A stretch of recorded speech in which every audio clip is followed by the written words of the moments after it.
Alright, this is a breakdown of my Sig Sauer MCX Rattler chambered in 300 blackout.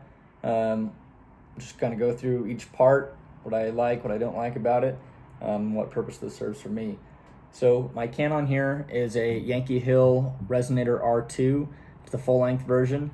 I bought this a while ago when I was just looking for an inexpensive 30 cal can to serve as a suppressor on a few different 30 cal hosts that I had. I didn't own the Rattler yet. But I've kind of gone through a few different 30 cal hosts until I decided that this is pretty exclusively where the Yankee Hill R2 lives. I have an AR-10 that I also put the can on, and I have a Liberty Precision Anthem S2 waiting to be approved. That I'm not really sure if that's going to live permanently on this or on my AR-10. I want to see how suppression level does on this first with that one outdoors after I have the can approved to make a decision about which one it's going to live on. Also, my AR-10 is zeroed with my R2 on there, so it's probably more likely the R2 goes on the AR-10, even though the Anthem S2 will get better suppression on 308. I don't know. 308 can only get so quiet with the suppressor, right? And with Ear Pro, what difference are you really noticing? So I'd rather have the one with greater suppression going on the gun that I need to be quiet because this is purpose-built for home defense. So I'll talk about that a little bit more. This is tucked underneath the handguard. This is actually the canebrake handguard. It's not the original Rattler handguard because this is the 5.5-inch barrel, and the original Rattler handguard ends about right there. So you've got very little rail space and grip availability on the original Rattler handguard. But I decided that, I'm going to dedicate a can to this gun anyway. I might as well get the SD handguard so I can get a better purchase further out on my gun. The further out you can get your arm on that gun, the more control and more recoil management you have. So that's what I decided to go with. Still have that old handguard, just don't use it. For my suppression or suppressor mounting system, just like everything else, I have Rearden. So I have the Rearden Atlas in the back of my can, and then I just have the Rearden FHD on there. Would it be a good idea to probably go direct thread on a can that's supposed to be dedicated to a gun?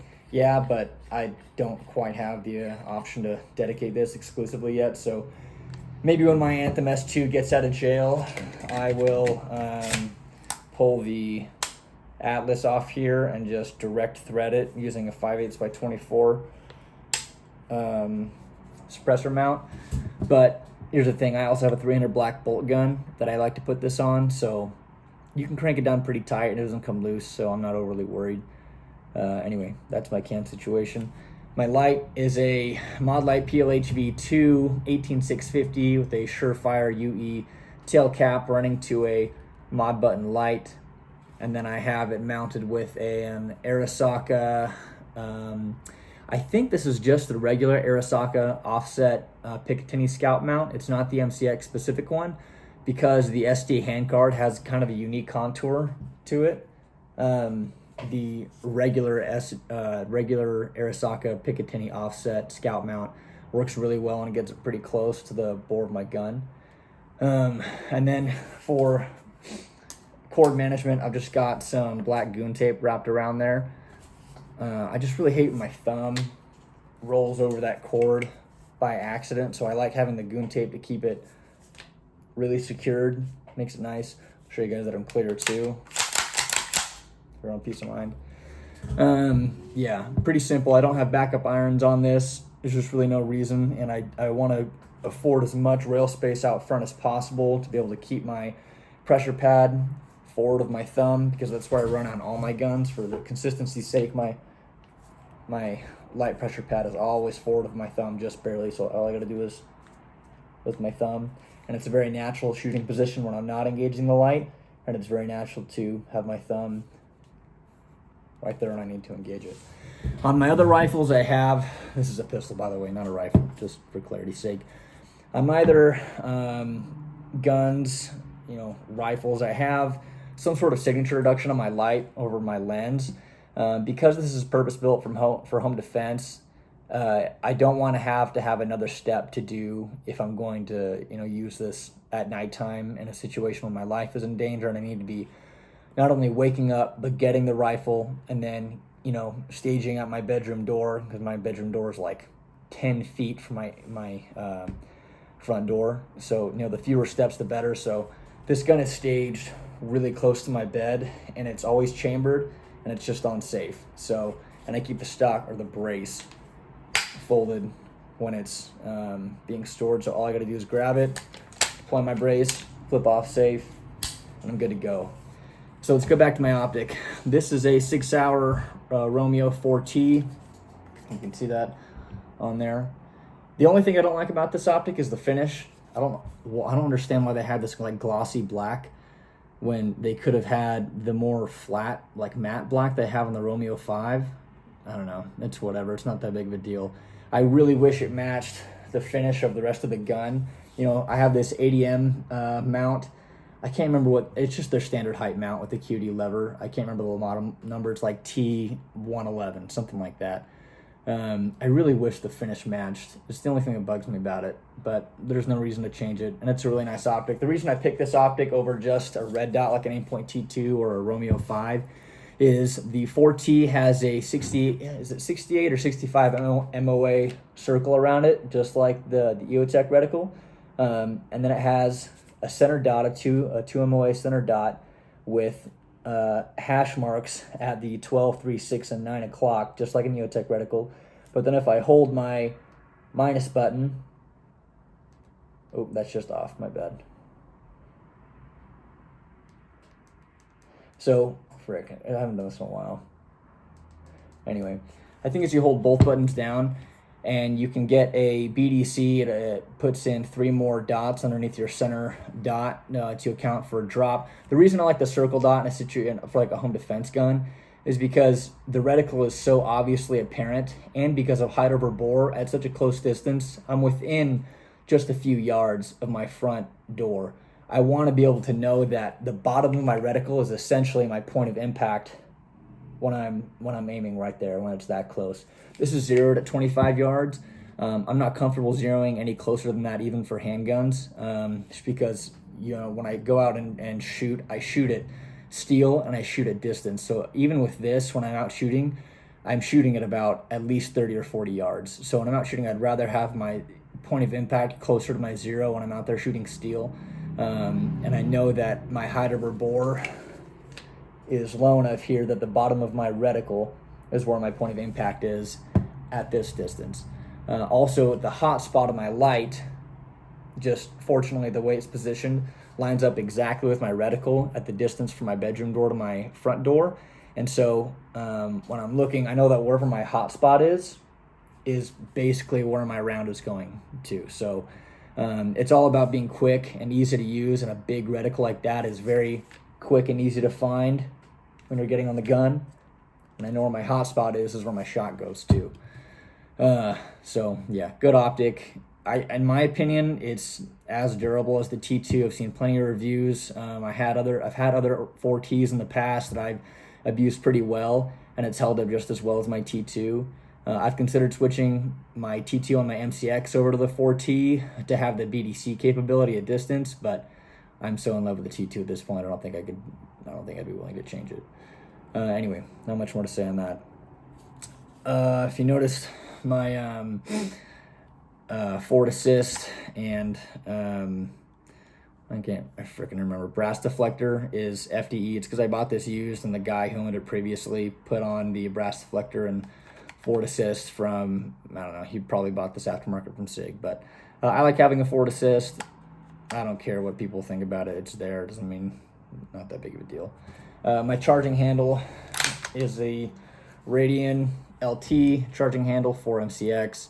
It's a big upgrade over the MCX original charging handle. Way smoother, way easier to use.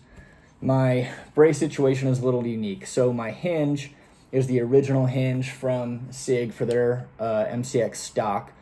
And then I bought a Gearhead Works aluminum arm. If you can see their logo there. And then I took a Gearhead Works tailhook mod 1C and installed that on there. And then I wrapped it in goon tape because I kind of don't like the design they have on here, and it's a little bit softer on your cheek than the metal when you're getting on it. It's a little more forgiving there.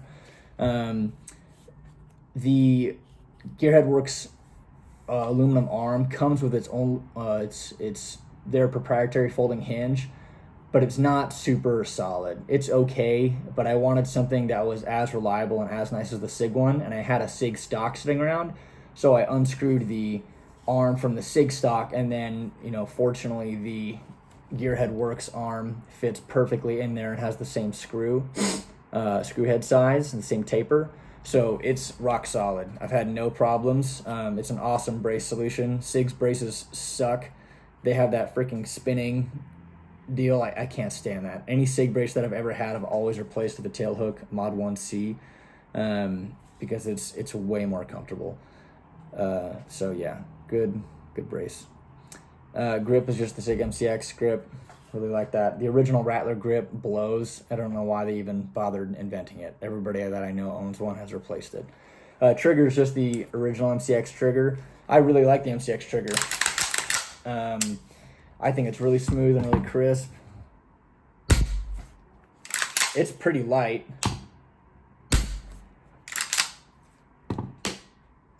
Yeah.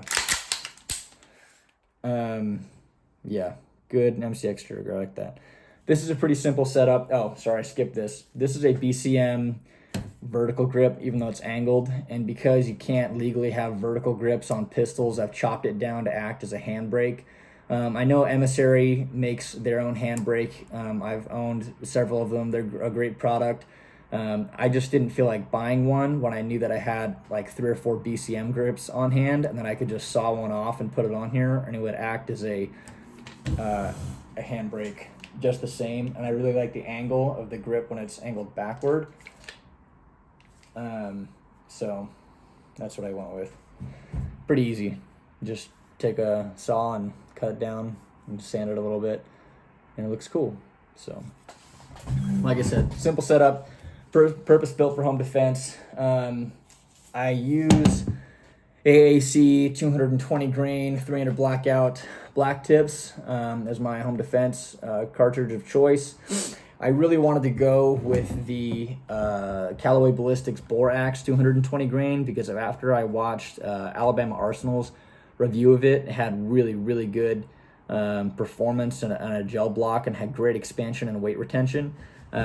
So I bought a couple of boxes of that, and then I went to the range to function test, and it would not cycle in my Rattler, which is really disappointing. I actually think my Rattler is slightly under gassed. I should probably send it to Sig to have it checked out. I've cleaned it to no end, but I can't get the Bore Axe to cycle. But all of AEC stuff, from their black tip to just their regular FMJ 220 grain 300 black, cycles just fine and gives me a perfect last round bolt hold open. My ejection pattern is probably more like 4 o'clock, so I can tell it's a little under gassed. So I just leave this on the adverse gas setting to make sure it's getting enough to cycle properly. It'll cycle on the normal one, but for a gun that's for home defense, I want to guarantee reliability. So I make sure there's a little more gas going in there to guarantee that it cycles and guarantee last round bolt hold open when I'm firing. So yeah, good setup. Really like it. No complaints. I'm kind of a Sig shill, unapologetically, but I love their stuff, and I think the MCX is an excellent platform. And in my opinion, a 300 blackout PDW weapon like this is the best route to go for home defense if you can afford it and if you can put together a gun like this. So if you're looking to get an MCX Rattler, I'd highly recommend. Great home defense option. Cool gun. Looks good, right? So it's most important. All right, that's all.